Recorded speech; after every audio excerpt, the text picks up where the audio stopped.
Hello and welcome to this presentation of the Impact Core Data and Analysis Tool. I'm going to be calling that CDAT for the rest of this recording. This tool's been developed to help you with collecting and recording the quantitative data in respect to short breaks.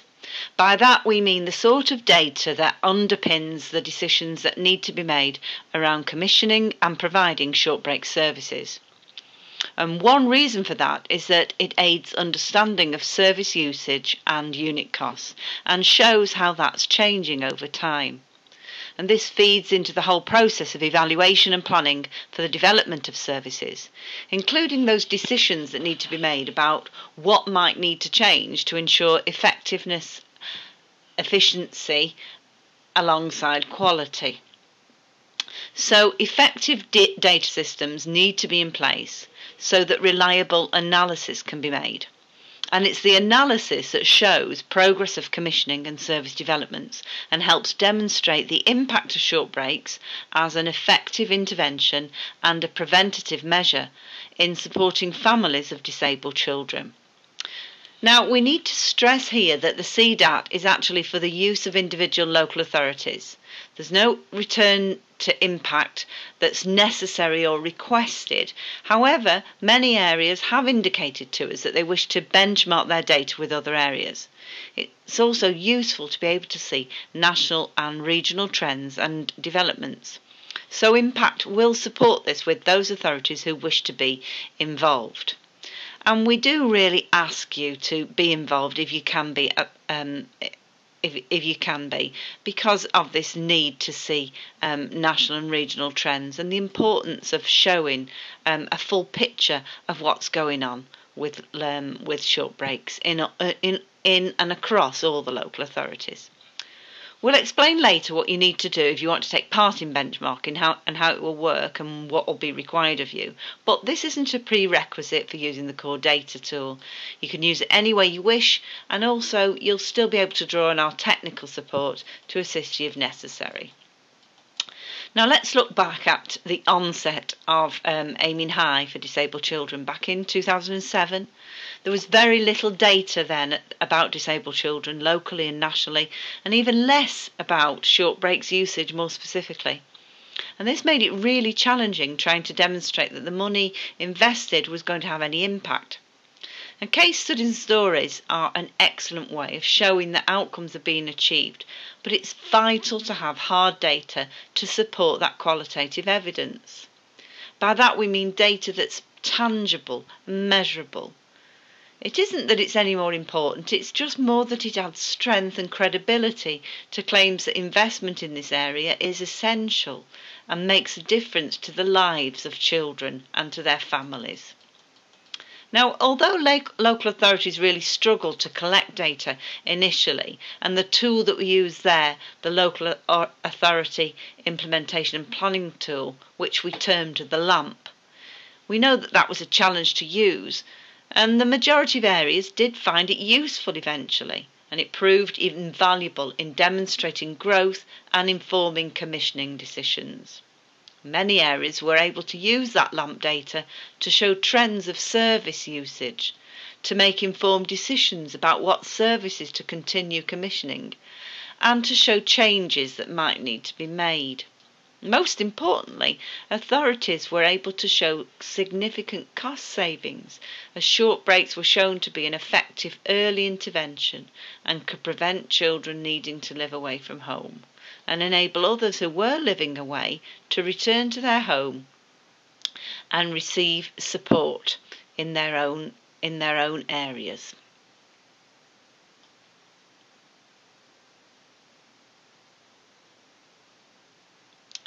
Using this hard evidence strengthened their business cases when it came to securing funding for sustaining and developing short break services. Local authorities also found that benchmarking their own data with others was useful in terms of helping to get a sense of proportion and exploring their own growth and reach in comparison with neighbouring authorities, particularly those who were statistical neighbours. Additionally, the Department for Education was able to use the national data sets produced to put forward a strong case when they entered the discussions for the last comprehensive spending review. They reported that they'd never had such detailed data before, and they were convinced it was one of the key factors in securing funding that was ongoing in the form of the Early Intervention Grant. Okay, so that's the preamble. Let's have a look now at the CDAT and how to go about using it. Right, the CDAT has been produced in an Excel spreadsheet. To use it, you'll need to have a basic understanding of how Excel works, or at least have access to someone who can help you navigate the sheets and the cells. What you are looking at now on the screen is an icon that shows the closed tool. So we're going to click on this and you'll see the CDAT open. So what you can see now on the screen is sheet 1 of the CDAT. And that's the one that will usually open automatically when you open the tool. Now at the top here, where the pointer is referring to, is the box where you're going to enter your local authority name. There's no need to type, you can just see there that you click on the box and you'll see the arrow appear, and then you'll be able to scroll down and find your own local authority's name and select that. Okay, so we'll just show that we're going to select on here, we're going to select Blackburn with Darwen. Okay, so there it is, and you'll see that that's come up. Now then, in this next box here, where the pointer is indicating now, you type your name, and that's the box below the local authority cell. Now, it's important that we have the name and the contact details of the person who's completed the CDAT, and that's in case we need to ask any questions about the data that you've entered. Of course, if you're not intending to take part in the benchmarking exercise and you're using the CDAT for internal purposes only, you can decide if you wish to complete these boxes. You might want to do it if you're thinking that you might want to share it with someone else in the local authority or with another local authority yourself. So in this box, if you're going to take part in benchmarking, you can indicate here if you want to be in either the closed or the open groups. And we're going to explain more about that in a moment.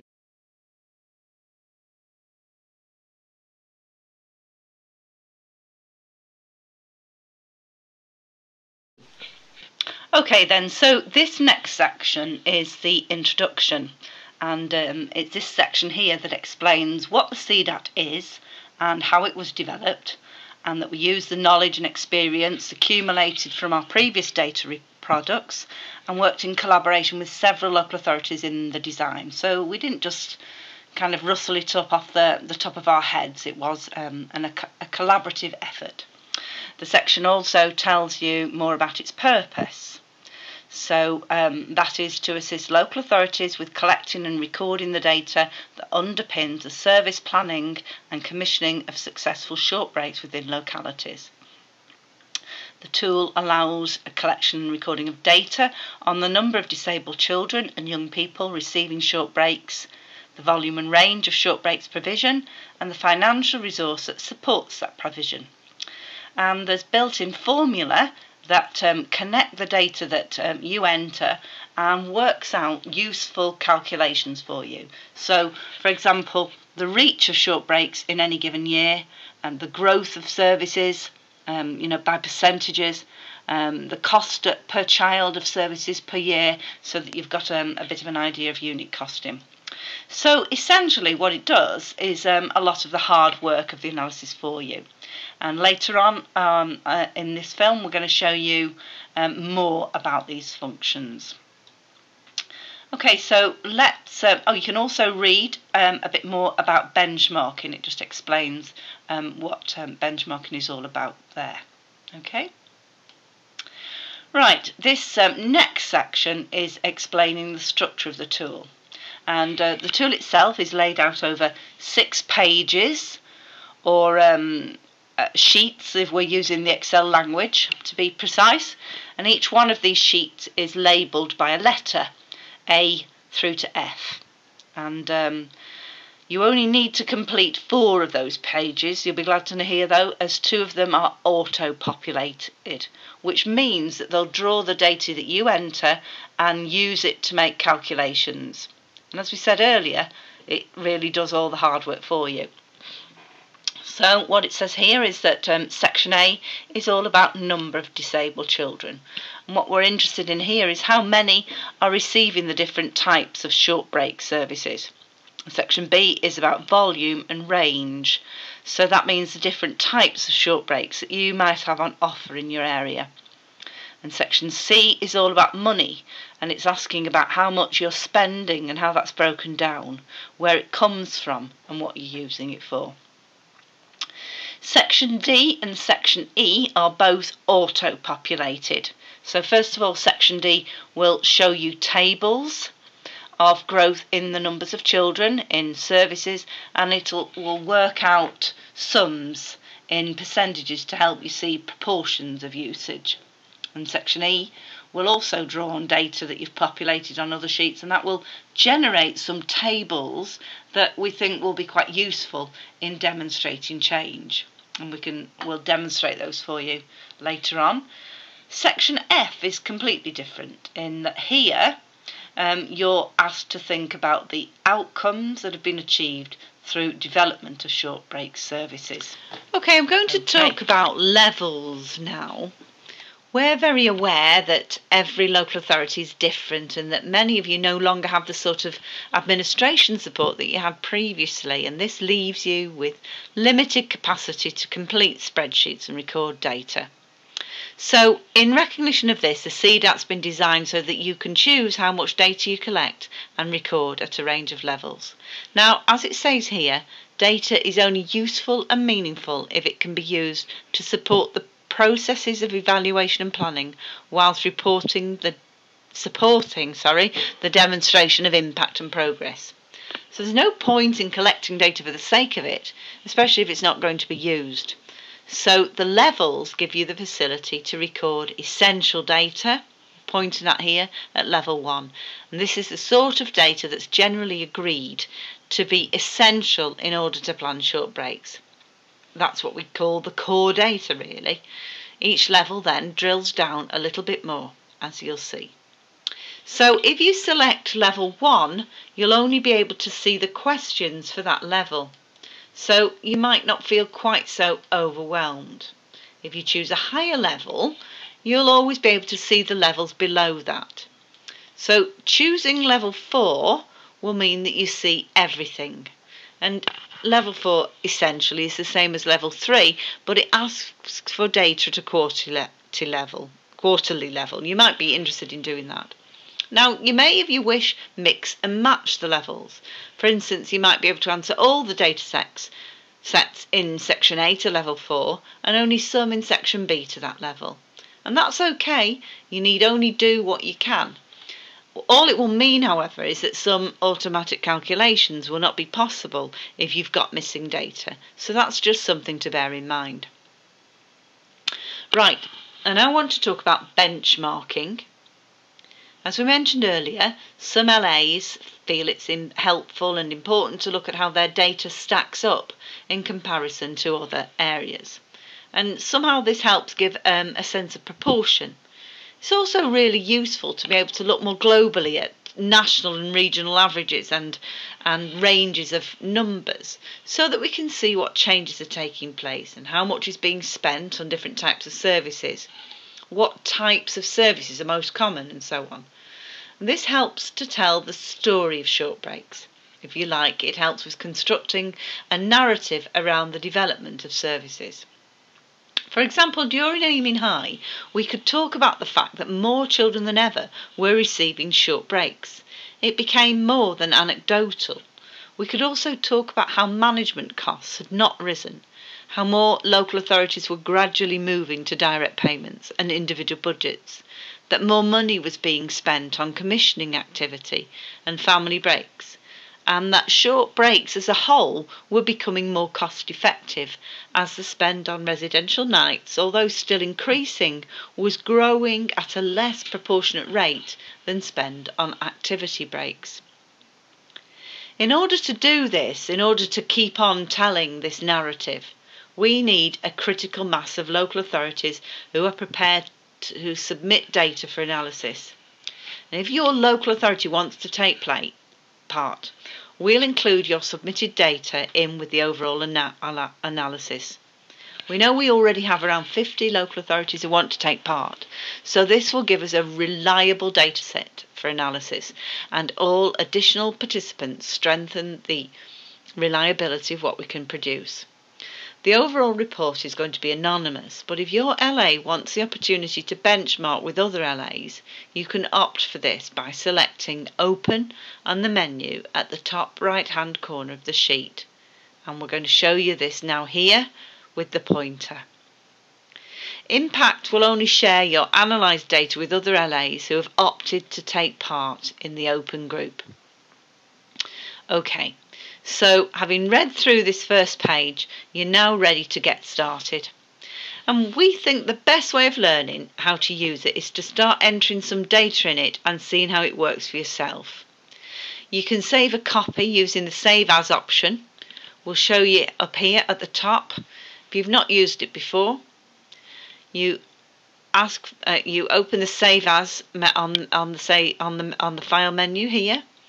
And what we're going to do is call it something like Data Tool Test. And this means that you'll still keep your original tool, your original blank tool, while you play around with one. And we should just mention this important note.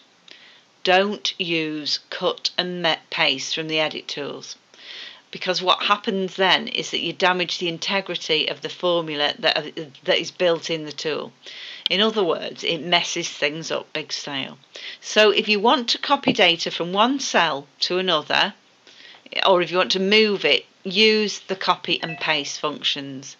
And once data's in the right place, you can then delete the data from the cell where you wanted it moving from. Sounds a bit complicated, but it's easy to get into the swing of it. And again, we just suggest having someone on hand who's fully conversant with using Excel who can kind of talk through these things. So, if you want to ask any questions or are puzzled about anything at all, just feel free to contact the regional coordinator for your area, and all the numbers are given here at the bottom of the sheet.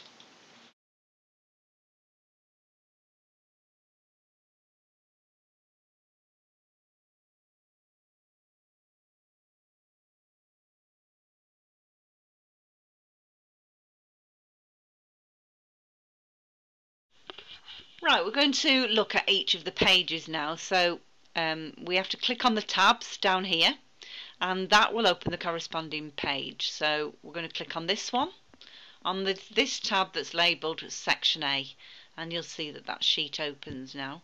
As we said before, this whole Section A is about numbers of children. So first of all, you need to complete this section at the top, and that indicates the level that you're choosing to take part in. So for now, we're going to opt for level 1 to show you that when you opt for level 1, only the questions that are in level 1 are revealed. And that just makes the whole sheet look less daunting.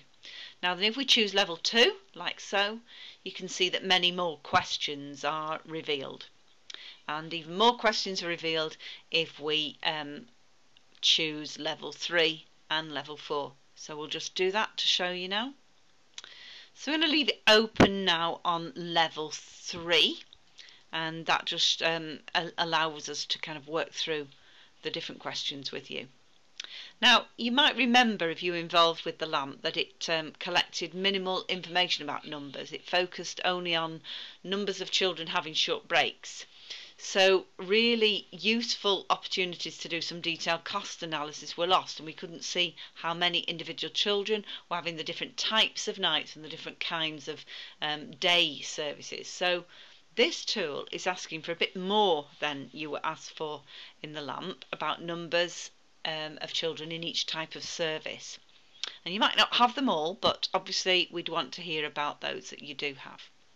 Now, you'll notice here that we've put this column titled Guidance, and you'll see that that's against all of the questions. Now, if you click on the words that appropriately say click here, you'll see that the screen changes and you'll be taken straight to the guidance sheet, and it takes you straight to the appropriate place for explaining the question that was being asked.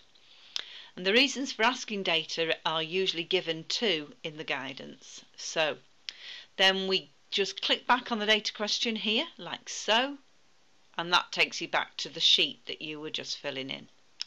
So if we click here against the question, how many disabled children are on the database, you'll see it gives quite a bit of detail about why we're asking for this in the guidance section. Now, the all-important reach calculation, let's look at that one, is worked out for you once you've entered your local child population and the number of children having short breaks. Now, if that number doesn't look right, just check that you've put in your child population correctly. It was surprising how many mistakes were made with this during the Aiming High for Disabled Children. It's the only formulated figure, aside from the totals, that's shown on the data sheet because it's such an important one. Right, there's some new categories and in some questions we've asked for a bit more, or I've asked the question in a clearer way. So, for example, one in addition is this one here about disability database. And the guidance explains that, as we've just shown you. We've also asked about ages of children and breakdown of gender. And don't worry if you haven't got that information, it's useful but not essential. And you might want to think about collecting it in the future. It's useful for all sorts of reasons, particularly for planning, looking at trends and so forth. Now, an example of where we are going to ask more or give more clarity is this one, and A2 about individual budgets. There are different names given in different areas, so we've made that a lot clearer. And then in cultural mix, as you see here, we've now asked for exact numbers, and before, you might remember, those of you that use the lamp, we just asked for estimates of percentages. Now we're asking for exact numbers. We've also asked for more detail about looked after children. Here, you can see here, we want to know which children are looked after in terms of legislation but are still living at home, and those who are living away from home, so that we can improve the reliability of the data that we analyse. Now, it's probably worth pointing out these boxes that are shaded grey. These are boxes that are going to automatically populate when you fill in other boxes. They show the sums of other boxes, so you don't need to add anything up. It's a really useful sort of thing to do. So we're just going to scroll down slowly now to show you the different questions, and you'll see that the questions go slightly deeper as we move through the levels. Although, to be honest, most local authorities have told us that if you have the data for level 2, you're probably going to have, or you're more likely to have, sufficient data to go on and complete for level 3. So we're going to change the view now to level 4. So we're going to go back up to the top of the sheet, opt for level 4, and we'll go down and you can see the level 4 questions there revealed. That's revealing those, and you can see that they're all the same data sets as for level 3, but they're asking for quarterly data. So don't worry if you don't collect data at a quarterly level at the moment, but you might want to just think how this could be useful to you in terms of perhaps spotting seasonal trends, for example. So that's all of section A about children explained. So what I suggest now is that you just stop the tape now and spend some time looking at your own section A and seeing how user-friendly you find it. Have a little play, fill in some data on the blank one that you've saved, and just see how things work.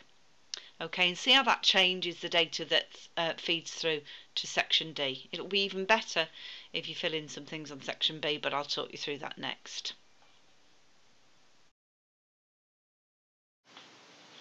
Okay then, section B. So we're going to go to the bottom of the spreadsheet now, and we're going to click on this tab here that says section B. This is a section that's all about services that are commissioned and delivered by the local authority. Now then, you'll need to indicate a level like you did before, and again each one goes deeper and into more detail. Level 1 just asks, as you can see, just about the total number of nights and the total number of hours that are delivered. Now, as you move through the levels, you'll see that we're asking for how these hours might be distributed among the different types of services. So here, for example, with foster carers or in children's centres, yep. And then again, level 4 is about quarterly data. Right, so once again there's a guidance option, and if you click on that, that takes you straight to the guidance for the appropriate data questions. Okay, so back onto section B now, you'll also see that we ask for a breakdown in the number of hours that the LA provides in-house and those it commissions from outside its own authority. Okay, here, like so. Now, again, this was something that we regretted really not having in the LAMP, and this will enable some analysis of how money nationally is being used in respect of commissioning from the voluntary and the community and the private sector. Right, we're going to show you now section C.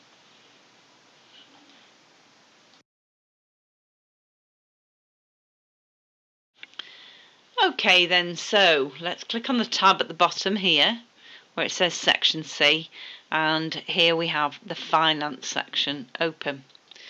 So once again you need to click on the level you want to complete, and you'll see that there's only 2 options in this section, level 1 and level 2.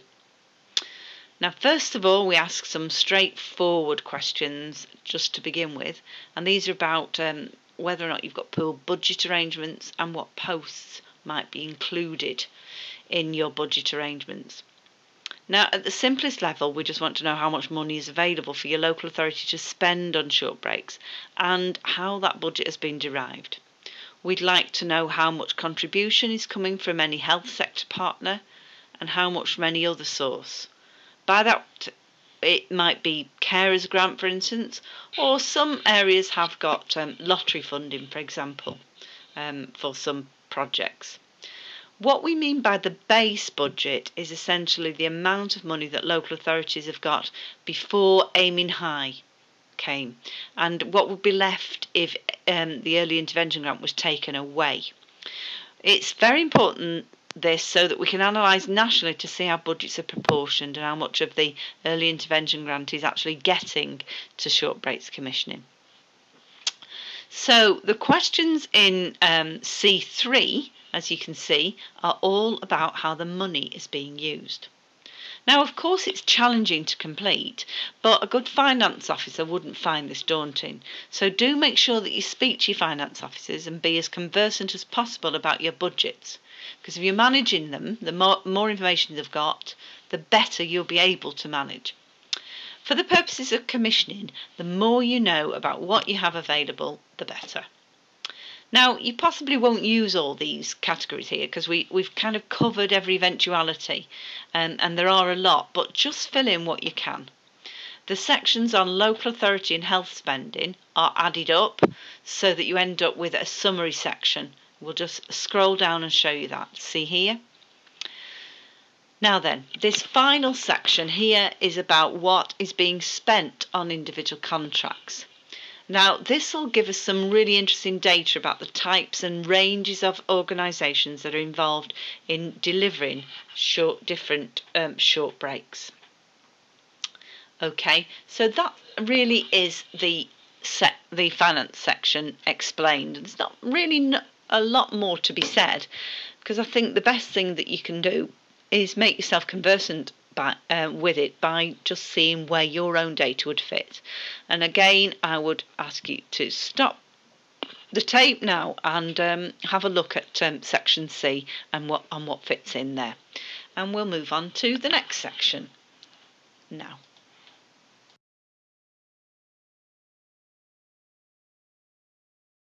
Okay, now let's look at one of the sections that is completed automatically for you. Let's click on the tab label section D. Now, as you've seen, we've used dummy data throughout this CDAT, and you'll be able to see that this has been drawn through from the sheet where it was entered onto this sheet. So, what we entered in section A, question 1, let's go and have a look at that, now appears in the table in D1 here. Okay, in the columns on the right hand side of this table that are shaded in a darker blue, you'll be able to see that the built-in formula has worked out the difference between the numbers entered in each year. So, for example, this one here shows a very small decrease of 0.1% in the total child population here in 11-12, but then shows an increase of 0.3% in 12-13. It also shows that there are more disabled children having short breaks. The difference in numbers, as you can see, is 30, and the percentage increase worked out for you is 5.5%. And as for reach, that was already worked out in section A, but here we can see that the change in reach has also slightly increased, so 0.04% increase through to 11-12. Well, let's look at another question. Let's go to D2, and this is data that's all about direct payments and individual budgets, and that was entered in section A in question 2. But we're interested in other things besides growth, so the formula is taking data from A1 as well as A2. Just look at D2-3, and this is showing what the percentage proportion of families are having direct payments as part of their short breaks package. So it uses data from A2, question 1, and A1, question 2. The calculation in D2-4 here uses 3 pieces of data for a calculation. And this one's showing the proportion of children who have either a direct payment or an individual budget as part of their short breaks package, as a percentage of the total number of children receiving short breaks. In the case of areas that offer both personal budgets and direct payments, this would clearly be a larger percentage than just direct payments. Now, the finance analysis does some very interesting things too. Let's look at the section C analysis here in D4. This takes the original data entered and shows the sums as percentages of the total budget. So here you can see that the early intervention grant made up 15% of the total short breaks budget in 10-11, and then in 11-12 that proportion increased hugely to 66.7%. If you move to the right hand columns, shaded in that darker blue, we can see that the total spend on short breaks has decreased by £3,766,300, and that the base budget fell by almost 39%, but the early intervention grant increased by over 51%. Okay, so you're probably getting the picture of the potential here. I'm just going to point out a couple more.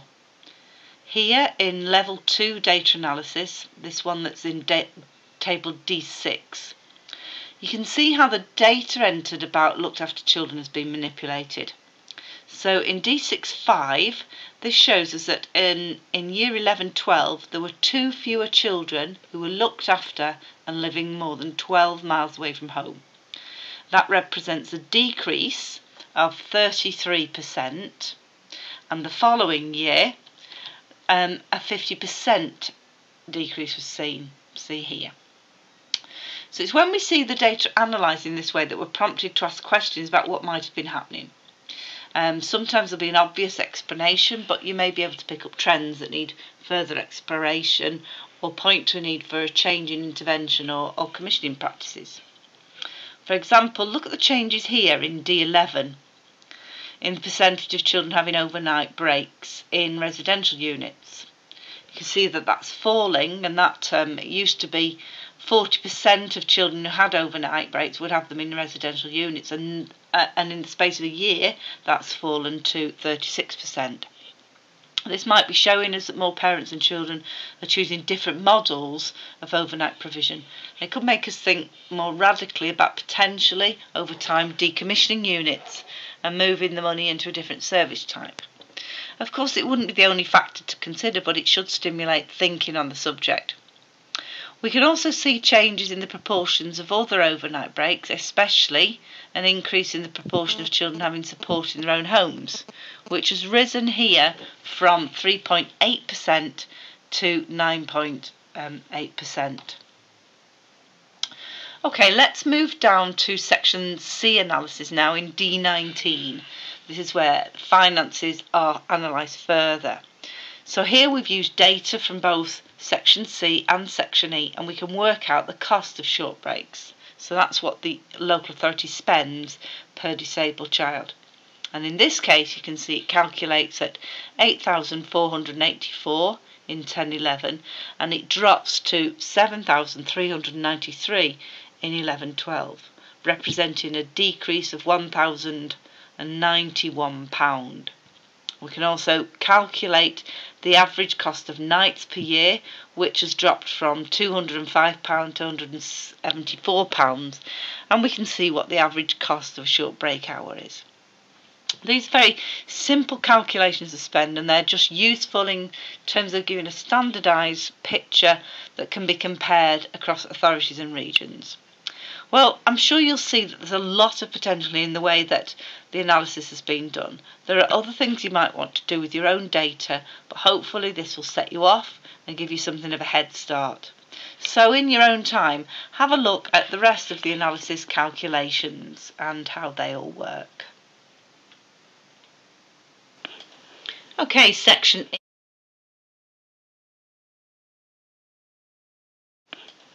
Okay, section E. This is a really another clever sheet, basically. Click on the tab here labelled section E, and this sheet again does lots of the hard work for you and prepares tables showing your data. First of all, you need to select what you want it to show you, because it'll only create one table at a time, and that will change depending on what you're looking at. So if we go to this box here, we're going to choose D3.1, and that's the question about the annual change in the number of nights that have been commissioned. Let's say we wanted to show that graphically, because we might be doing a presentation or writing a paper about the change, the way that models of service are changing over time. So we'll select that one. Let's select that question, and in the graphic below, the histogram is produced to show this. Okay, so you can see that created now, and on the left hand side it shows the numbers side by side, year on year. And on the right hand side chart we can see how that looks in terms of percentage change. So there's been a 7% increase in 11-12, and that's what that looks like. And then we can see a 55% fall, and that looks like that. It just looks completely different when you see it pictorial like that, and perhaps a bit clearer for people to understand. So if you wanted to look at another graph, we have to select a different data set in the menu, and this time I'm selecting D6.5, and that's the annual change in the number of disabled children who are looked after living more than 12 miles away from home. So in the spend analysis chart below, let's just select D19.1, the cost of short breaks package per child per year. Now this is showing 3 different charts. First, we can see the actual data presented side by side. Okay, the middle chart shows how this has changed year on year. First, it decreased by nearly £2,000, and then it increased by 1,600. And the third one shows the data as percentages, and that often enables us to do some more useful comparisons in areas of different sizes. So a 40% fall and then a 57% rise. So it's easier to feel that fall and rise when it's shown in percentage terms, and the difference in size of authority really doesn't matter when you're looking at things in that sort of standardised way. Anyway, again, you'll be able to see the potential much better by exploring all of these for yourself.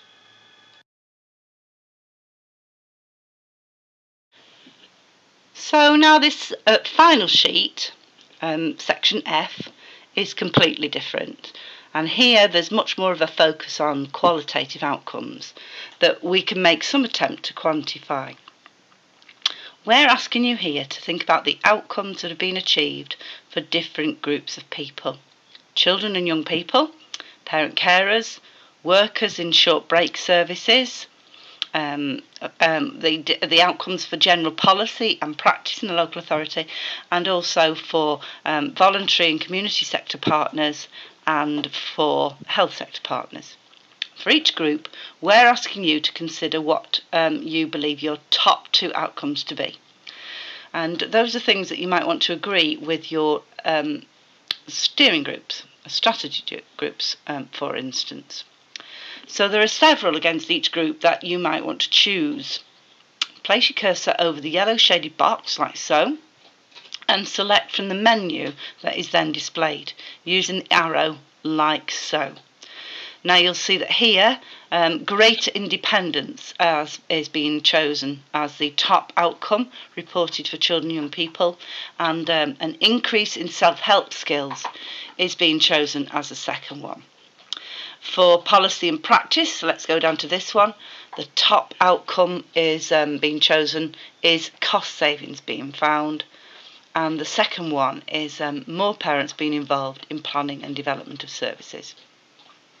So that's about it really. We'd suggest spending some time yourself exploring the dummy version, and this is filled in with fictitious data, and then get a blank one and have a go at entering some data. And it's possibly more useful to do this with a colleague so that you can just discuss together how you might look at collecting the data to enter and so on. As we've said many times, you can use this tool any way you like. If you intend to use it solely for internal purposes and have no intention of submitting it for further analysis and benchmarking, that's fine. We only ask that you attribute your use of the tool to impact. But if you want to take part in the benchmarking exercise and submit your data use, we would be delighted. The thing is, when you submit your data, we're able to increase the data set, which means that the data that we analyse is that much more reliable. So if we've only got 3 local authorities joining in, then the data set that we get is based on those 3. And they might be the best in the country, they might be the worst in the country. They may be mediocre, but they're not fully representative. So the more local authorities we have, the more representative that data set will be. And at the last count, we were up to 21, so we're keen to make that a much larger group. We want as many areas as possible taking part so that the reliability of the data can be strengthened and so that we can tell a more accurate story about the short breaks development and disabled children and their families. So enjoy using it.